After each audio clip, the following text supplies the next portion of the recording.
kita harus selalu siap dan mempersiapkan diri. Kita harus punya mimpi besar dan keberanian untuk melakukan terobosan. Dan saya percaya generasi muda Indonesia tidak takut tantangan. Kita adalah petarung tangguh, kita hanya butuh alasan untuk percaya. Tapi yang jelas, sekarang para pemuda mungkin tidak khawatir dengan masa depan mereka. Tapi mereka khawatir dengan nasib bangsa yang melihat pemimpin mudanya itu dipilih oleh Raja Jawa. Dan ini terjadi di Konoha. Pencapaian luar biasa, baru sehari posting konten YouTube Wapres Gibran sudah mendapat 1,8 ribu like dan 12 ribu dislike. Yang sekarang sudah 20 ribuan dislike ya teman-teman semua. Wah bener-bener lu ya. BTW 6 menit 20 detik gue dapet apa ya nonton gituan ya? Ya teman-teman semua, video monolog Gibran bahas bonus demografi dan film Jumbo peroleh dislike 27.000. Ini berita dari tribunnews.com ya. Per hari ini jam 12.38. Nah teman-teman semua, ini rame di sosial media juga ya, karena ini menjadi perbincangan netizen gitu. Kenapa kok video dari Gibran menuai banyak sekali dislike gitu ya? Bukannya like tapi malah dislike. Ini kenapa nih? Apa jangan-jangan memang rakyat sudah membuka mata bahwasanya ya bagaimana perjalanan Gibran menuju menjadi wapres, itulah efeknya gitu. Sehingga banyak juga anak muda, rakyat gitu yang mungkin sulit untuk percaya dari ucapan Gibran sendiri. Nah, kalian bisa melihat ya di sini ya, ini dari channelnya Gibran Raka Buming Raka, dan di sini terlihat ya yang like 2,4k dan juga yang dislike 27k. Wow, gapnya banyak sekali ya, luar biasa sekali. Dan sekarang kita lihat ya channel dari Gibran, dan gue miris banget sih melihat komentar netizen ini, aduh sangat luar biasa sekali ya. Nah kita lihat di sini, ini videonya nggak kita putar ya karena kalian bisa lihat langsung di sana, tapi kita lihat nih di sini komentarnya luar biasa, di luar nurul nih teman-teman semua. Mulai dari atas ya, Bang Fufu Fafa bikin teks naskah pakai chat GPT apa Gemini katanya. Nah kita lihat di sini Bang Fufu Fafa. Terus ada lagi, siapa yang kesini cuma mau lihat komen-komen tapi skip isi videonya, coba cung katanya. Anda jangan pernah sekali-kali berpikir bahwa video Anda ini keren atau menginspirasi, tuh kata rakyat ya. Bikin naskahnya pakai apa pak katanya. 90% komentar negatif ini bukti bahwa rakyat tidak menyukai Gibran sebagai wapres katanya. Ya ini terbukti guys, kalau memang banyak yang mencintai dan suka dengan Gibran, kenapa kok kenyataannya seperti ini gitu loh. Kita nggak bisa ngelihat di sini langsung ya dislike-nya. Kalian bisa ngelihat di handphone ya, ini karena di monitor ya guys ya. Nah di sini lo mengapresiasi film Jumbo, tapi belakangan aktualisasi lo dan orang-orang pemerintahan malah membuat para animator hampir sekarat dengan maraknya kalian menggunakan animasi AI. Apa yang dikatakan gak sejalan dengan realita, kosong natural. Bisa gak wapres diganti AI? Luar biasa. Ini gue udah beberapa komentar di atas isinya begini semua, pesimis dengan wakil presiden. Lalu siapa yang disalahin kalau udah kayak gini guys? Ya rakyat juga gak bisa lah disalahin ya, karena ya perjalanan dari wapres kita sendiri begitu gitu loh. Itulah yang menyebabkan hilangnya legitimasi wapres gitu kan. Terima kasih sudah memberi contoh bahwa sekolah itu penting, nilai itu patut diperjuangkan dan perlunya berdikari di atas kaki sendiri, bukan dibantu cari kerja mati-matian oleh orang tua. Miris dan kadang kasihan juga sih ya. Nah ini tweetan dari Manto Gudono SH. Rakyat kompak mendislike konten Mas Gibran WKWKWK. Pencapaian luar biasa, baru sehari posting konten YouTube Wapres Gibran sudah mendapat 1,8 ribu like dan 12 ribu dislike. Yang sekarang sudah 20 ribuan dislike ya teman-teman semua. Terus ada yang komen nih, hoax dan siap-siap ya, jangan mewek nanti katanya. Langsung dibalas, goblok katanya. Lihat YouTube-nya sana katanya.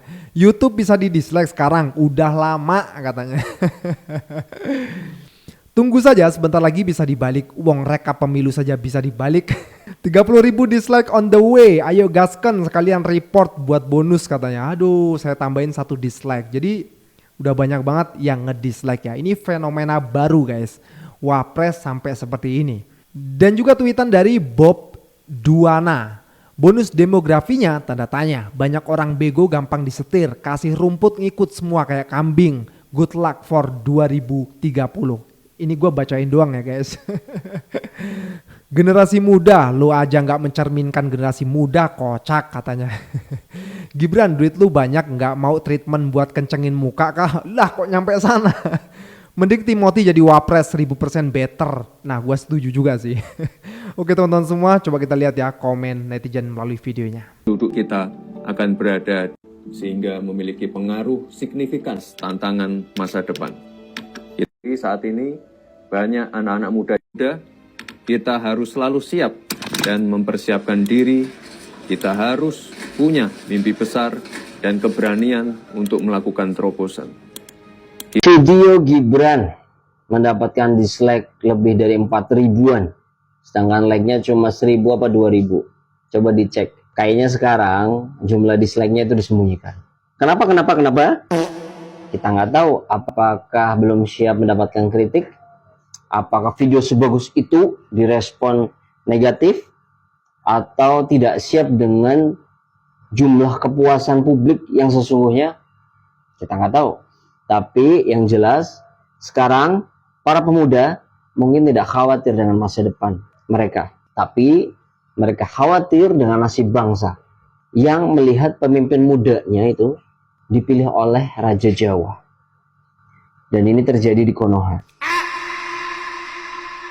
Teruntuk para netizen yang bisa-bisanya dislike konten terbarunya Mas Wapres Gibran. Wah bener-bener lu ya. Padahal kan Mas Wapres kita yang terhormat itu lagi share gitu ya, kalau kita harus optimis menghadapi bonus demografi. Ya walaupun dari dulu juga Indonesia kelebihannya bonus demografi. Ya kita semua nih optimis dari dulu. Yang bikin pesimis para pemimpinnya yang gak bisa manfaatin bonus demografi. Jadi banyak masyarakatnya yang gak berguna dari dulu. Kan tapi tetap aja dia kan share hal yang positif biar kita optimis terus. Terus juga Mas Wapres kita kan apresiasi timnas U17 kita yang masuk Piala Dunia. Ini kok malah pada dislike. Ya walaupun masih banyak juga nih anak-anak muda kita yang berprestasi malah nggak dihargain di negeri ini. Ada juga tuh menterinya yang bilang kabur aja sana, nggak usah balik lagi. Padahal bisa aja mereka nih anak-anak muda Indonesia lagi cari prestasi di luar. Terus Mas Wapres kita kan lagi apresiasi juga tuh film Jumbo sebagai film animasi terbaik Indonesia sejauh ini. Ya walaupun nggak sinkron aja, kemarin-kemarin disuruh pakai AI, sekarang malah apresiasi para animator. Yang bikin animasi Ghibli aja ngamuk-ngamuk tuh sama AI. Ya tapi kan tetap aja Mas Wapres kita tuh apresiasi film animasi kita. Ya walaupun tetap aja nggak konsisten gitu omongannya dari dulu. BTW 6 menit 20 detik gue dapet apa ya nonton gituan ya? Kalau lo nanya, kenapa sih Gibran tuh jarang disorot media belakang ini? Apakah Gibran sudah tidak laku? Tidak semudah itu. Gue jelasin, ini strategi Gibran. Kenapa sih jarang nongol di media belakang ini? Ini yang dinamakan strategi kapal selam. Dia akan menghilang sedalam-dalamnya dan muncul saat dibutuhkan. Ini 3 hal utama yang perlu gue sampaikan dari strategi kapal selamnya Gibran. Pertama, strategi kapal selamnya Gibran adalah Gibran tidak ingin terlibat sedikit pun dalam isu-isu deal-deal politik. Karena kalau Gibran sampai terlibat isu deal-deal politik, itu akan menjelekkan namanya Gibran. Gimana sih agar strategi kapal selamnya Gibrannya berhasil? Ya simple, Gibran akan menghindari friksi-friksi politik dan negosiasi-negosiasi politik. Terbukti kan? Jadi, setiap deal-deal politik yang kena sasaran tembak itu siapa? Ya, antara Jokowi atau Prabowo. Di sisi lain, Gibran akan muncul ke publik dalam isu-isu yang memiliki dampak langsung kepada publik atau yang menjadi perhatian publik secara langsung. Misal, dalam penanganan isu banjir, Gibran akan muncul. Atau isu sosial, nonton bareng anak yatim, Gibran akan muncul. Dengan strategi kapal selam ini, harapannya elektabilitas Gibran akan naik, karena Gibran lebih fokus pada pekerjaannya dan hal-hal yang berdampak langsung kepada masyarakat dibanding hal-hal politis. Jadi, itu adalah strategi kapal selam ala Gibran untuk menaikkan citra politiknya. Di pidato itu sama sekali tidak ada disampaikan how to-nya gitu. Jadi pidato ini hanya menyampaikan data, harapan, tanpa ada strategi yang jelas dan konkret apa yang akan dilakukan oleh pemerintah untuk mengelola bonus demografi ini. Jadi Gibran tidak menjelaskan secara rinci bagaimana pemerintah akan mengelola bonus demografi ini. Misalnya tidak ada penjelasan soal reformasi pendidikan untuk menyiapkan SDM yang kompeten dan siap kerja misalnya. Lalu apakah akan ada program pelatihan vokasi dan pengembangan keterampilan misalnya. Lalu apakah akan dibuat kebijakan penciptaan lapangan kerja baru yang inklusif dan berkelanjutan? Lalu strategi apa gitu ya yang akan dilakukan oleh pemerintah untuk menghadapi otomatisasi misalnya dan digitalisasi yang mengubah pasar kerja? Karena saya lihat banyak para tenaga kerja yang akhirnya kena PHK karena ini digitalisasi gitu ya. Banyak kerjaannya yang digantikan oleh AI misalnya. Nah, saya rasa pemerintah pun juga perlu memberikan dukungan konkret gitu loh untuk kewirausahaan dan industri generasi muda gitu. Nah, apakah ini akan dilakukan? Nggak ada disebutkan di video itu. Jadi kalau kita lihat realitanya gitu ya, realitanya yang terjadi saat ini, pengangguran di Gen Z ini sangat tinggi. Data menunjukkan bahwa hampir 10 juta pemuda usia umur 15-24 tahun Gen Z ini menganggur, dan ini adalah ancaman serius karena bonus demografi hanya akan menguntungkan jika angkatan kerja produktif terserap di dunia kerja gitu. Jadi bonus demografi yang dilulukan atau dibanggakan gitu ya, itu menjadi salah satu keuntungan bagi rakyat Indonesia. Tapi kalau akhirnya nganggur dan pengangguran ya, ini malah justru menjadi masalah yang lebih besar lagi gitu. Seperti yang dikatakan oleh Bang Dodi barusan gitu ya.